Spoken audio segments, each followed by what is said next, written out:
I'm Tammy Lea Meyer, and I'd like to welcome you to the Impact Economy Summit in Whistler in 2015. I'm here with Matt Slater. Matt, maybe you can share some of your work with Complementary Currencies. My work on complementary currencies is implementing them. And that means I produce the software, I publish the software, it's all open source, and then I offer it to communities to use and maybe help them set it up and configure it. And then I also occasionally get the chance to talk about complementary currencies, why they might be useful, when they might be useful, and when they might not be useful. For the uninitiated, how would you describe complementary currencies?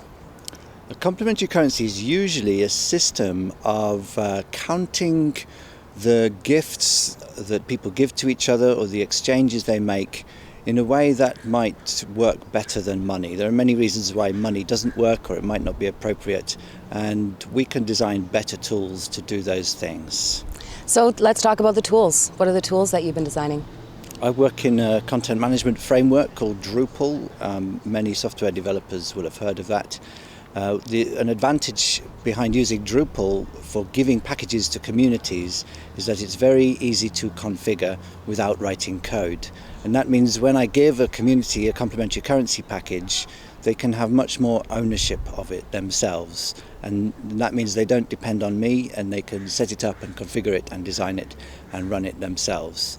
But at the same time, the organization I co-founded, Community Forge, then offers web hosting for these Drupal instances. So we give the communities the software and then we support them to run it. Can you give me an example of a community that's really using these complementary currencies in a powerful way? I don't get too involved in individual communities because I'm always scooting about. One community I'm very happy to be involved with is a community in Israel, in Tel Aviv, which was founded out of their own Occupy movement, and they built a cafe, or they bought a cafe collectively and started running it, and they put a time bank inside the cafe. Great, awesome. And so how do you see complementary currencies bridging the divide into the more traditional finance and more traditional means of exchange? Complementary currencies fill a gap that's left where real money, for want of a better word, doesn't want to flow. So there's all kinds of people's intentions, like to build a better world, but there's no money going into it. And one thing that complementary currencies can do is help to channel those resources and those good intentions towards useful projects. And so what's the future? Can we use what it is that you know to kind of peer into the future of how complementary currencies can help communities all over the world?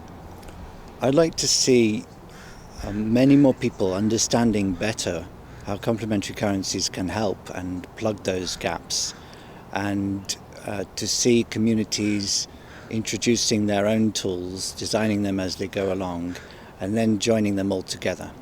I think it's at the point when those currencies are joined together in a way that each community retains its own issuing power, and yet the credit is interoperable. Then I think we have something much more powerful and useful. Like all of us together are stronger? Yes, I would say that. It takes some feat of organization. Yes, absolutely. And that's part of what we're here to do. And Matt Slater, I just want to thank you so much for your work and for coming to this gathering to think with all these other brilliant thinkers. It's an honor. Yes. Thank you.